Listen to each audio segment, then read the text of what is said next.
Andhra, Telangana and NRI Christian matches కోసం రిబ్బెకా matrimony మీ perfect match కోసం ఇప్పుడే కాల్ చేయండి. నమస్తే, వెల్కమ్ టు అవర్ ఛానల్. చాలా కాలం తర్వాత అఖిల్ అక్కినేని లెనిన్ చిత్రంతో మన ముందుకి వచ్చాడు.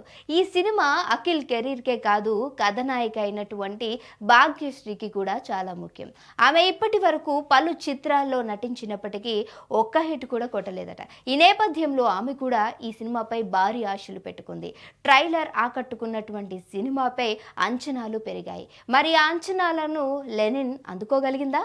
ఈ వీడియోలో తెలుసుకుందాం. కథలోకి వెళ్తే 1996 మొదలైనటువంటి ఈ సినిమా 2001కి వచ్చి మళ్ళీ వెనక్కి వెళ్ళి 1949 నుంచి ఫ్లాష్ బ్యాక్ రూపంలో నరేట్ చేయబడింది. అయితే చిత్తూరు జిల్లాలో రామాపురం అనేటువంటి ఓ గ్రామంలో జరిగింది ఈ కథ.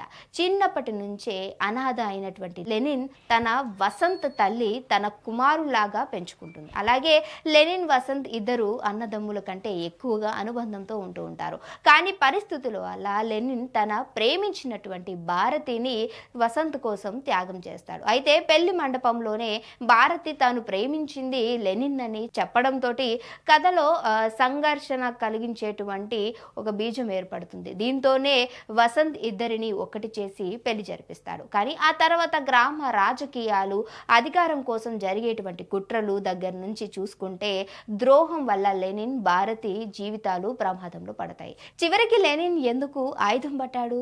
ప్రతీకారం కోసం ఏం చేశాడు? అసలు ఎవరి మీద ప్రతీకారం తీసుకోవాల్సి వచ్చింది అన్నదే మిగతా కథ అంతా.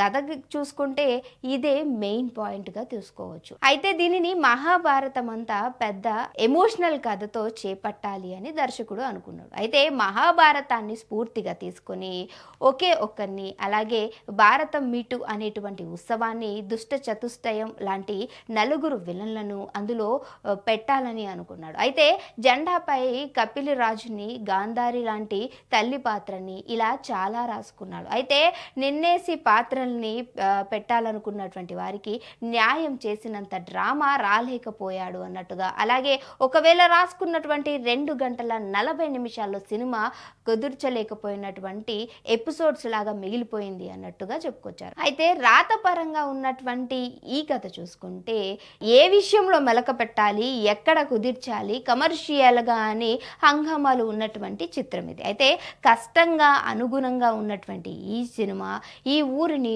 ఒక కాలం తాలూకు అంబిషన్స్ని క్రియేట్ చేయడంలో దర్శకుడు కృతజ్ఞతుడు అయ్యాడని చెప్పొచ్చు. అయితే పైన చెప్పినటువంటి పాత్రలకి సరైనటువంటి క్యారెక్టర్స్ని, ఎలివేషన్స్ని ప్రేక్షకుల గుండెల్లోకి, ఇంకా అలాగే లవ్ ట్రాక్ కూడా చిన్నగా పై ఉన్నటువంటి సన్నివేశాలని బలంగా అనుగుణంగా అవసరాలకు తీరుగా వాడుకోవాలి అన్నట్టుగా ఈ కథలో మాట్లాడుకుంటూ వచ్చారు. అయితే భారతం మిట్ట అంటుంటే ఆచార్యంలో పాదఘట్టం గుర్తొస్తూ ఉంటుంది. ఆ ఊరి సాంప్రదాయానికి, కథలోని పాత్రల మధ్య ఉన్నటువంటి భావోద్వేగాలకి ఉన్నటువంటి లింక్ ఆర్గానికంగా లేదు. ఇప్పటి వరకు బోలెడన్ని కనిపించుకుంటూ వచ్చాయి. వసంత్ పాత్ర చివరిలో హైప్గా ఉన్నటువంటి చీరకట్టును ఓవర్ యాక్షన్ చేస్తున్నారు అన్నట్టుగా మాట్లాడుకొచ్చారు. ప్రథమాత్మకం అంటే ఏంటంటే ద్వితీయంగా ఉన్నటువంటి భాగంలో ఉన్న క్లైమాక్స్ సీన్ పార్ట్ బాగా సాగిందని ఫీలింగ్ వస్తుంది. ఇలాంటి నెగటివ్స్ని పక్కన పెడితే దమన్ బ్యాక్గ్రౌండ్ స్క్రీన్ మాత్రం ఈ చిత్రానికి బాగా పనిచేసింది.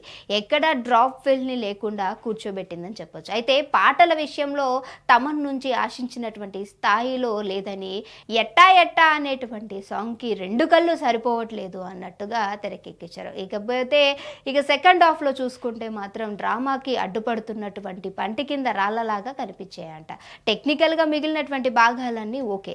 నటీనటుల విషయానికి చూసుకుంటే అఖిల్ అక్కినేని తన కెరీర్ బెస్ట్ పర్ఫార్మెన్స్ ఇచ్చాడు. దీనికి కారణంగా చూసుకుంటే అలాంటి స్క్రీన్ ప్లే ఉన్నటువంటి రగడ్ విలేజ్ పాత్రలు కావడంతో, అయితే తాను చేసిన దాంట్లో పరిణితి చూపించినటువంటి ఇప్పటికీ కూడా కాంపిటీషన్లో ఇది సరిపోదట. ఫ్యాన్స్కి ఇక ఓపిక నశించిందని, ఇక తన ప్రేక్షకులు ఇంకా ఆశిస్తున్నారని, వాళ్ళని సంతృప్తి పెట్టడానికి నటుడిగా నేను స్టార్గా ఉన్నటువంటి మరొక ముందుకు అడుగు వేస్తానని అక్కడ చెప్పింది ఏంటంటే అఖిల్ సరైనటువంటి ట్రాక్లో ఇచ్చాడని, కొద్దిపాటి జాగ్రత్తలు తీసుకుంటే మంచి కెరీర్ వస్తుంది అని. ఇక భాగ్యశ్రీ గురించి విషయంకి వస్తే ఇప్పటిలాగానే తెర మీద చాలా అందంగా కనిపించింది. కానీ కథలో తన పాత్రకి పెద్దగా ట్విస్టులు అలాగే సరైనటువంటి ఎలివేషన్స్ లేదు అన్నట్టుగా చూపించుకుంటూ వచ్చారు.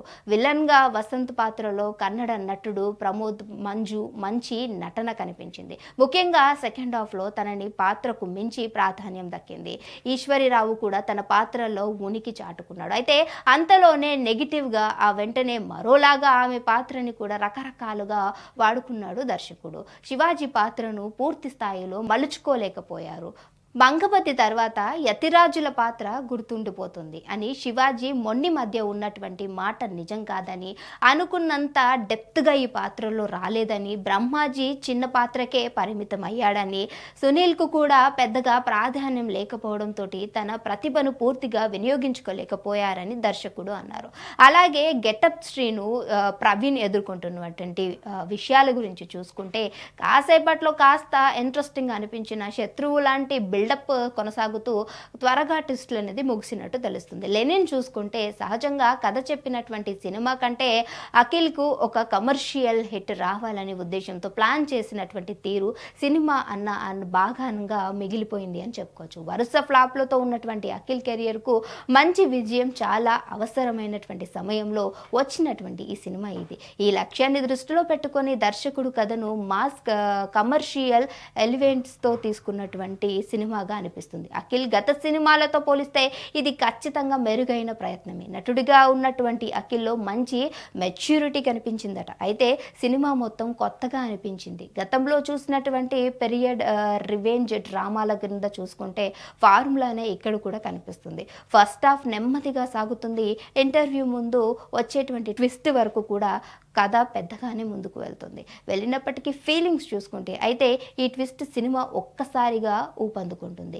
సెకండ్ హాఫ్ వచ్చే 2-3 ట్విస్టులు క్లైమాక్స్ ఆసక్తిని నిలబెడుతుంది. కొన్ని ట్విస్టులు కాస్త కన్వీనియంట్గానే అనిపిస్తాయి కానీ ఫస్ట్ హాఫ్తో పోలిస్తే సెకండ్ హాఫ్ చాలా బెటర్ అని చెప్పుకోవచ్చు. మొత్తంగా చూస్తే లెనిన్ కథ పరంగా పెద్దగా కొత్తదనం లేకపోయినా సెకండ్ హాఫ్ వచ్చి ట్విస్టులు అలాగే క్లైమాక్స్ను ప్రేక్షకుల్ని ఆకట్టుకుంటాయి. ఇకపోతే ఎమోషనల్గా చూస్తే బలంగా రాసి సహాయ పాత్రలు కూడా మంచి ప్రాధాన్యం ఇచ్చి ఉంటే సినిమా మరో స్థాయికి వెళ్ళేది అని చెప్పుకొచ్చారు. ఇది మాస్ ఆడియన్స్ కు దృష్టిలో పెట్టుకొని రూపొందించినటువంటి కమర్షియల్ కథ. అలాగే భావోద్వేగం పూర్తిగా ఉండకపోయినప్పటికీ అంబిషన్స్ మీద ప్రెజెంటేషన్స్ మీద ఎక్కువగా దృష్టి పెట్టినట్టు కనిపిస్తుంది. ట్రైలర్లో కనిపించినటువంటి ఇంట్రెస్టింగ్ విషయాలు సినిమాలో కనిపించాయా లేదు అన్నట్టుగా కూడా ఉన్నట్టు తెలుస్తుంది. అలాగని పూర్తిగా బాలేదు అని చెప్పలేం. అఖిల్ నుంచి ఏదో అద్భుతం ఆశించడానికి ఇది ఒక కొత్త కథనంగా తీసుకోవచ్చు. ఏ అంచనా లేకుండా చూస్తే మాత్రం ఒక ఎంగేజింగ్ అలాగే ఎలివెంట్గా లేనటువంటి మూవీగా కనిపిస్తుంది అని, అలాగే ఏదైతే ట్రైలర్ని చూసి వెళ్ళిన వారికి కొంచెం అటు ఇటుగా అనిపించవచ్చు అని చెప్పుకొచ్చారు. కానీ ఏదేమైనప్పటికీ అఖిల్ కెరీర్లో ఇదొక బెస్ట్ మూవీగా చెప్పుకొచ్చారు. మరి ఈ మూవీ మీరు చూసారా? ఒకవేళ చూస్తే డెఫినెట్గా కింద కామెంట్ చేయడం మర్చిపోవు. చూడకపోతే చూసిన తర్వాత మీ అభిప్రాయం ఏంటి అనేది కూడా కామెంట్ రూపంలో మీ అభిప్రాయాన్ని పంచుకోండి. ఇంకొక ఇంట్రెస్టింగ్ టాపిక్తో మీ అందరి ముందుకు వస్తాం. చూస్తూనే ఉండండి ఆ ఛానల్.